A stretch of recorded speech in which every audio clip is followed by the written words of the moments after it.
Hello learners and welcome back to your own channel LIY English Learn It Yourself. This is the second video on the second part of the chapter To Serve with Love. In the first video on the first part of the chapter हमने देखा कि किस तरह के questions आएंगे exam में इस chapter से. This chapter will come for 4 marks in your HSC boards exam and there will be 2 questions of 2 marks each. They will be about the plot, setting, theme, character and language, and these questions will be memory based. It means no passage will be provided to you. You have to answer the questions based on your understanding and preparation. So पिछले video में ही हमने कहानी के plot को, story line को detail में पढ़ लिया है. इस वीडियो में हम कवर करेंगे theme and characters of the novel To Sir with Love. So without further ado let's start learning. We will begin with the theme of the novel To Serve with Love. Major themes of the novel are student-teacher relationship, prejudice, racism, colonialism and consequences of World War. हम देखते हैं कि कैसे ये कहानी student teacher relationship के बारे में है. E.R. ब्रेथवेट जो लंदन के एक नोटोरियस स्कूल में अपनी मजबूरियों के चलते टीचर का जॉब एक्सेप्ट कर लेते हैं, बट यहाँ के बच्चे बहुत ही बदमाश और बहुत ही बदतमीज़ है. शुरू से ही वो राइटर को अपना नहीं मानते हैं, अपनाते नहीं हैं because of his dark skin colour. उन्हें हैरेस करते हैं, उन्हें बुली करते हैं, उन्हें बहुत ज़्यादा टॉर्चर करते हैं. बट हम देखते हैं कि कैसे E.R. ब्रेथवेट अपने अंडरस्टैंडिंग की वजह से, अपने पेशेंस की वजह से, अपने नॉवल आइडिया और क्रिएटिव टेक्निक्स की वजह से आखिर में इन बच्चों का दिल जीत लेते हैं. सो स्टूडेंट टीचर रिलेशनशिप ही इस पूरी कहानी का मेजर थीम है. फिर हम देखते हैं रेसिज्म और कोलोनियलिज्म भी इस कहानी के बहुत ही इंपॉर्टेंट थीम है. रेसिज्म और कोलोनियलिज्म को हमने डिटेल में पढ़ लिया है पिछले ही वीडियो में. हम देखते हैं कि कैसे ये जो कैरेक्टर है E.R. ब्रेथवेट का, जो कि ब्रिटिश में ही पले बड़े हैं और अपने आप को ब्रिटिश नागरिक, ब्रिटिश सिटीजन ही समझते हैं. वो ब्रिटिश रॉयल एयरफोर्स में सर्व भी कर चुके हैं वर्ल्ड वॉर के टाइम पे, जहाँ पे उन्हें खूब इज्जत मिलती है. बट जैसे ही वर्ल्ड वॉर ख़त्म होता है तो वो सोसाइटी में अपने लिए जो प्रेजुडिस्ड, अपने लिए जो भेदभाव देखते हैं, वो उनके लिए बहुत ही अनएक्सपेक्टेड और शॉकिंग हो जाता है. इस वजह से वो बहुत दुखी होते हैं, बहुत हताश होते हैं और उनके दिल में ब्रिटिशर्स के लिए, कोलोनियलिज्म के लिए, इस इविल प्रैक्टिस ऑफ रेसिज्म के लिए बहुत ही ज़्यादा नफरत और गुस्सा भर जाता है. वो हर जगह अपने आप को रेसिज्म का शिकार, विक्टिम पाते हैं, चाहे वो बस हो, रेस्टोरेंट हो, चाहे वो अपने लिए घर ढूंढ रहे हो, चाहे वो अपने लिए जॉब सर्च कर रहे हो. इसीलिए उन्हें कोई ढंग का जॉब नहीं मिल पाता है, हालांकि वो बाय प्रोफेशन इंजीनियर है. फिर भी इसी के चलते उन्हें लंदन के स्कूल में, ग्रीन स्लेट स्कूल में टीचर का जॉब एक्सेप्ट करना पड़ता है. सो रेसिज्म और कोलोनियलिज्म एक बहुत ही इंपॉर्टेंट फैक्टर है इस कहानी में. उसी के साथ हम देखते हैं कि consequences of world war. World war भी एक बहुत ही इंपॉर्टेंट मुद्दा दिखाई देता है इस कहानी में, क्योंकि शुरुआत में जैसे कि हम देखते हैं कि E.R. ब्रेथवेट अपने प्रेजुडिस की वजह से, अपने गुस्से की वजह से समझते हैं कि ये जो बच्चे हैं वो बहुत ही बदमाश है, वो उनका एटीट्यूड बिल्कुल भी ठीक नहीं है, वो अपने आप को चेंज नहीं करना चाहते हैं, उन्हें तमीज़ नहीं है वगैरह वगैरह. बट धीरे धीरे जब वो एनालाइज करते हैं सिचुएशन को तो उन्हें रियलाइज होता है कि बच्चे जिस माहौल से निकल के आ रहे हैं वो उनके लिए बिल्कुल भी ठीक नहीं है. वो एक अच्छी अपब्रिंगिंग के लिए, ओवरऑल पर्सनालिटी डेवलपमेंट के लिए, प्रोग्रेस के लिए वो बिल्कुल भी सूटेबल नहीं है. और ये इसका रीज़न है वर्ल्ड वॉर. उस टाइम पे जो वर्ल्ड वॉर के बाद हमने देखा कि सोसाइटी में जो अनरेस्ट था, जो प्रॉब्लम्स थी, इतनी ज़्यादा प्रॉब्लम्स थी कि जो बिल्कुल भी नॉर्मल लाइफ के लिए ठीक नहीं थी. तो ये कॉन्सिक्वेंसेस ऑफ वर्ल्ड वॉर भी एक बहुत ही मेजर थीम है. So these are the 5 major themes of the novel To Sir with Love. अगर एग्जाम में क्वेश्चन आता है थीम के ऊपर तो आपको अपने आंसर को इन सारे पॉइंट्स के सराउंडिंग में ही लिखना है.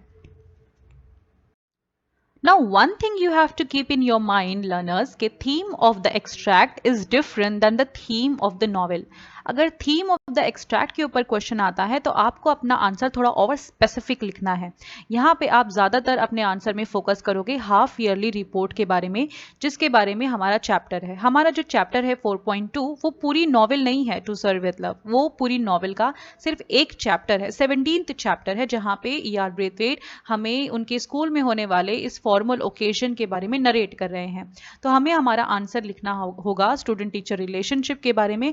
और ये ग्रीन स्लेट स्कूल में होने वाले इस फॉर्मल फंक्शन के बारे में, फॉर्मल ओकेशन के बारे में, ये एक ऐसा ओकेशन है जहाँ पे स्टूडेंट काउंसिल इस जो फंक्शन को ऑर्गेनाइज करता है, जहाँ पे सारे बच्चे स्कूल के सामने, पूरी स्कूल के सामने, टीचर्स के सामने और दूसरे स्टूडेंट्स के सामने अपनी रिपोर्ट प्रेजेंट करते हैं कि हर सब्जेक्ट में उन्होंने अब तक क्या कुछ सीखा है, क्या कुछ समझा है। सो इस चीज़ के ऊपर फोकस करके आपको आंसर लिखना है। सो ओवरऑल आपका आंसर होगा student teacher relationship, half yearly report of students, जिस पे आपको ज़्यादा फोकस करना है, उसके बारे में डिटेल में लिखना है, एंड फाइनली इससे हमें पता चलता है about the progress of the students. Now let's move on to the characters. हर कहानी में दो टाइप के कैरेक्टर्स होते हैं, major characters and minor characters. सबसे पहले हम मेजर कैरेक्टर्स के बारे में पढ़ेंगे और मैंने इन सारे कैरेक्टर्स का एक कैरेक्टर स्केच प्रेजेंट किया है ताकि आपके लिए आसानी हो, और अगर एग्जाम में आपको क्वेश्चन आता है इन सारे कैरेक्टर्स के ऊपर तो आप सेम कैरेक्टर स्केच को एज एन आंसर प्रेजेंट कर सकते हैं। So these are the major characters of the novel. They are Mister Florian, जो कि हेडमास्टर है ग्रीन स्लेट स्कूल के, नरेटर जो कि E.R. ब्रेथवेट ऑथर खुद हैं, Joseph, Denham, Miss Dare, Fernman and Potter, ये सारे स्टूडेंट हैं E.R. ब्रेथवेट की क्लास के, एंड फाइनली मिस फिलिप जो कि टीचर और E.R. ब्रेथवेट की कलीग हैं। तो शुरुआत करते हैं कहानी के प्रोटैगनिस्ट यानी कि मेन कैरेक्टर से, जो कि है narrator E.R. Braithwaite. Narrator by profession engineer है और ब्रिटिश रॉयल एयरफोर्स में सर्व भी कर चुके हैं। वहां पे उन्हें खूब इज्जत और शोहरत मिली, बट वॉर के बाद वो देखते हैं कि कैसे सोसाइटी में उनके साथ भेदभाव किया जाता है because of his dark skin colour. हर जगह जहाँ पे भी वो जाए अपने आप को रेसिज्म का शिकार मानते हैं, चाहे वो रेस्टोरेंट हो, चाहे वो ग्रीन स्लेट स्कूल हो, चाहे वो अपने लिए घर ढूंढ रहे हो या वो जॉब के लिए जाए। इतने ज़्यादा पढ़े लिखे होने के बावजूद, इतना एक्सपीरियंस उनके पास होता है, उस सब के बावजूद वो अपने लिए एक जॉब नहीं सिक्योर कर पाते हैं। उन्हें अजीब से रीजंस देके जॉब से रिजेक्ट कर दिया जाता है कि अभी जॉब पोजीशन जो है वो खाली नहीं है, या फिर आप इस जॉब के लिए कुछ ज़्यादा ही ओवर क्वालिफाइड हो। तो इन सब की वजह से writer is filled with hatred, prejudice and sense of betrayal. अपने हालातों के चलते, अपनी मजबूरियों की वजह से वो लंदन के एक नोटोरियस स्कूल में टीचिंग जॉब एक्सेप्ट कर लेते हैं। वहाँ के बच्चे बहुत ही बदमाश और बहुत ही बदतमीज़ है और राइटर को पहले दिन से ही बहुत ज़्यादा परेशान करते हैं। फिर भी राइटर अपने नॉवेल और क्रिएटिव आइडियाज़, इनोवेटिव टेक्निक्स और पेशेंस, काम डिमिनर, इस सब की वजह से इन बच्चों का दिल जीत लेते हैं और आखिर में उन्हें उन बच्चों पे नाज है। Mister Florian green slate School के हेडमास्टर है। वो पूरी तरह से इस स्कूल के बेटरमेंट के लिए डेडिकेटेड है और वो हमेशा अपने आप को इस स्कूल से जुड़ा हुआ मानते हैं। वो बच्चों को हर जगह पे प्रोत्साहित करते हैं और हमेशा उन्हें याद दिलाते रहते हैं कि अभी उन्हें और भी अचीव करना ज़रूरी है। वो बच्चों को जहाँ हो सके वहाँ प्रेज करते हैं, यानी उनकी तारीफ करते हैं, और उन्हें अपने बच्चों पे बहुत नाज है। वो उनके हर छोटे बड़े एफर्ट्स को डीपली अप्रिशिएट करते हैं। मिस फिलिप्स टीचर हैं और नरेटर की कलीग है। पहले उन्हें फ्रीली यानी कि शोई और ब्रेनलेस यानी कि अनइंटेलिजेंट समझा जाता था, बट वो डेनहम की इंक्वायरी को आंसर करते वक्त हाफ ईयरली रिपोर्ट के दौरान प्रूव कर देती है कि वो कितनी टैक्टफुल है और कितने अच्छे से सिचुएशन को हैंडल कर सकती है। दूसरी टीचर्स जब लॉस पे थे, कंफ्यूज थे, उनके लिए भी वो हेल्प करती हैं, टैक्टफुली इंटरवीन करके और बिना उन्हें एम्पैरस किए उनके बिहाफ में आंसर करती है। वो बहुत कामली और फर्मली बोलती हैं और फाइनली ये प्रूव करती है कि वो बहुत अच्छे से अपनी क्लास को हैंडल कर सकती है। मिस जोसेफ स्कूल की सीनियर स्टूडेंट है और बहुत ही प्रोफेशनली, बिजनेस लाइक तरीके से, बहुत ही कॉन्फिडेंट के साथ हम देखते हैं कि वो दूसरे लोगों को, दूसरे स्टूडेंट्स को टास्क एलोकेट करती हैं और इस पूरे प्रोग्राम को, हाफ ईयरली प्रोग्राम को ऑर्गेनाइज करती हैं। इससे पता चलता है कि उनकी लीडरशिप क्वालिटीज़ बहुत अच्छी है। वो मिस्टर फ्लोरियन यानी कि हेडमास्टर के साथ बैठ के इस पूरी मीटिंग को प्रिसाइड भी करती हैं। डेनहम भी ग्रीन स्लेट स्कूल का सीनियर स्टूडेंट है और वो भी इस फंक्शन का बहुत ही इंपॉर्टेंट ऑफिशियल होता है। मिस जोसेफ के साथ मिलके वो इस पूरे फंक्शन को ऑर्गेनाइज करता है और वो बहुत ही कर्टियस है। जिस तरह से वो गर्ल्स को मिस कह के एड्रेस करता है उससे हमें पता चलता है। और वो आखिर में अपनी पीटी पे जो रिपोर्ट प्रेजेंट करता है उससे सारी ऑडियंस को शॉक कर देता है। वो ट्रेन्ड बॉक्सर है और उसे लगता है कि एक चीयरफुल गेम ज़्यादा बेटर है than routine monotonous PT exercise. इससे हमें पता चलता है कि वो कितना बोल्ड और क्रिटिकल है। Fernman is a student of Braithwaite's class. वो बहुत ही ड्रामेटिक है और हाफ ईयरली रिपोर्ट के प्रोग्राम के टाइम पे वो अपनी परफॉर्मेंस से इस पूरे प्रोग्राम को एक कॉमिक रिलीफ देता है। उसकी आवाज़ बहुत ही क्लियर और प्रिसाइज है और वो फिजियोलॉजी पे अपनी रिपोर्ट बहुत ही क्रिएटिवली और नॉवेल तरीके से प्रेजेंट करता है by exhibiting a model of human skeleton, और ये स्ट्रेस करते हुए कि हमारी ये कंक्लूजन है कि हम सारे लोग एक जैसे हैं। अपनी इस परफॉर्मेंस की वजह से ही स्टील्स द शो।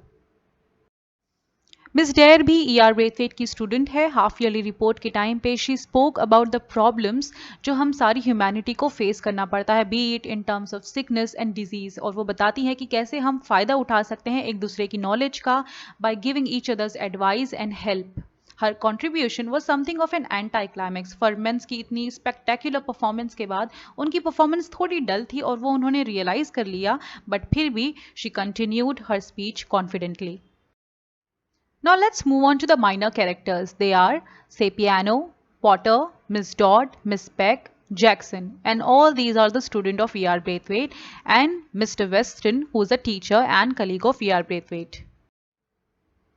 से पियानो भी ब्रेथवेट की क्लास के स्टूडेंट हैं और हाफ ईयरली रिपोर्ट के टाइम पे वो अपनी रिपोर्ट नेचर स्टडी के ऊपर प्रेजेंट करते हुए कहते हैं कि कैसे इस पर्टिकुलर फील्ड में सारी दुनिया के अलग अलग देशों ने अपनी नॉलेज को पुल इन किया है, शेयर किया है, जिससे इस सब्जेक्ट को और ज़्यादा प्रोग्रेस मिली है। पॉटर भी ईआर ब्रेथवेट के स्टूडेंट है। उन्होंने मैथ्स में अपनी रिपोर्ट प्रेजेंट की और उन्होंने कहा कि पिछले साल उन्होंने सीखा about different ways and measures and the relationship between them, and he spoke about the greater understanding between people through out the world regarding different ways and measures. Jackson and miss pack दोनों ही ER Braithwaite की class के student हैं और दोनों मिलकर geography पे अपनी report present करते हैं, where Jackson spoke about the distribution of mineral deposits and vegetable produce over the earth surface, और उन्होंने बताया कि कैसे ये जो अनइक्वल डिस्ट्रीब्यूशन है ओवरऑल द अर्थ, इसकी वजह से हम एक दूसरे पे डिपेंडेंट है।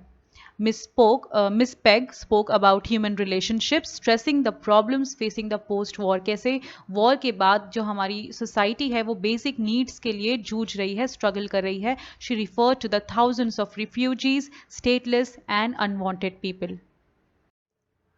मिस डॉट भी ईआर ब्रेथवेट की क्लास की स्टूडेंट है और उन्होंने अपनी रिपोर्ट प्रेजेंट की हिस्ट्री पे। She spoke about the spirit of independence and freedom from traditionalism and how the value of tolerance is so important.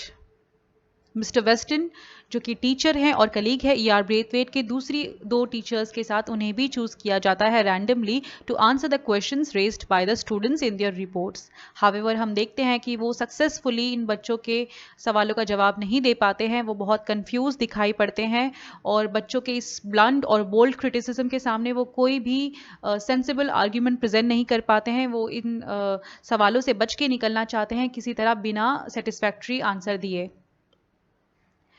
So that's it for this video students. हमने इस video में cover कर लिया है 4.2 का theme and characters. Next video और last video में हम इस नॉवेल को टेक्स्ट बुक से पढ़ेंगे, लाइन बाय लाइन और डिटेल में समझेंगे। So that's it for today's video.